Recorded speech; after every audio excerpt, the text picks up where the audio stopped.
And this is Vulture. So now I understood why the Vulture pipe wanted to come, because there's Vulture completely in her fullest way of presenting here. Her energy is completely present.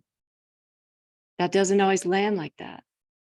She brings us the medicine of unconditional love.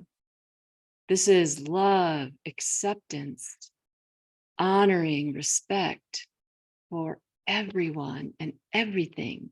Nobody is left out. Nothing is not included. There are no exceptions in the realm of unconditional love. This kind of love is not situational. It's not episodic. It doesn't come and go. It's steady, flowing, always present. In an Egyptian lineage, unconditional love, the vulture spirit, goes by the name of Mut, and many, many other names. But she in that lineage as well is the bringer of love that has no bounds. And she's considered the firstborn. So whenever life comes into form, whenever there's a birthing of life, unconditional love is what it's made of. She's the first energy. She initiates it.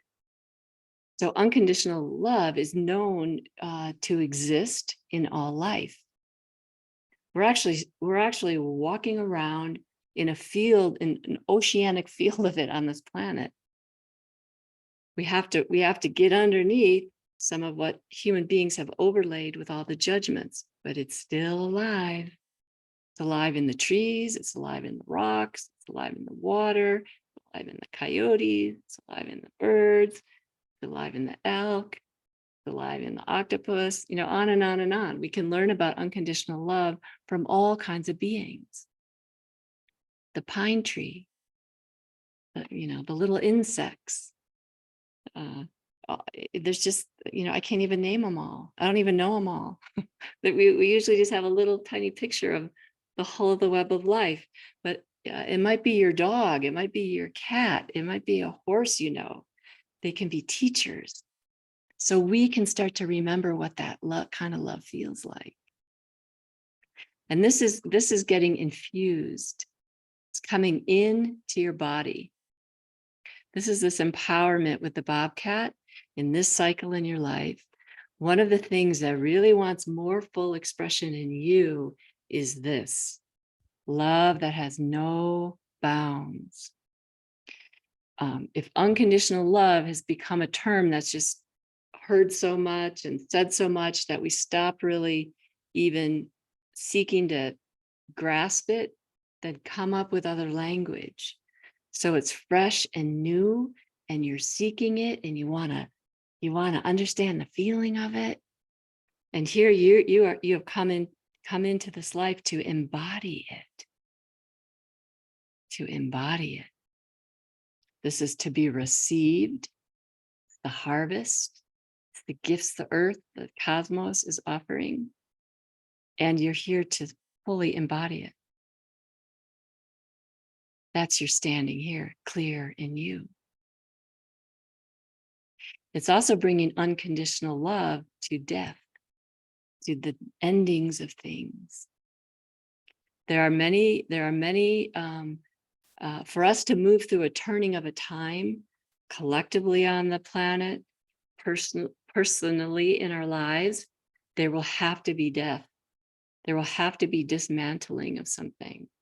There will have to be letting go of something, or we're not anywhere new. So unconditional love is also coming here, this vulture medicine, wanting us to bring that toward death, our own death, facing our own death. We all will die. But in this society that fears death, we're trying to outrun it, pretend it doesn't exist. We sanitize it. We keep it over there. We make it all kind of pretty if we're going to look at it at all. Death and birth are messy. Change has some, it's not all neat and tidy. not a linear 1 to 2 to 3 kind of process. So this lovingness is really being wanted, is really being called to bring toward death, dying, whatever it is you're dismantling, whatever it is you're letting go of.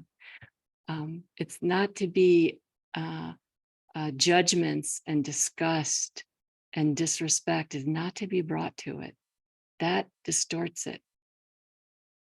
That sets us in motion toward the new from a very distorted place, an out of balance place. So this is about getting really close with death. It's an interesting thing, dynamic and energy to that the spirits are saying we're here to harvest.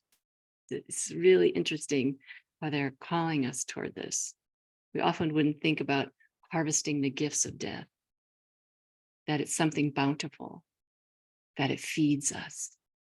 That's what the spirits are saying. It does. It is bountiful. It does feed us. It continues life. It's how we continue life.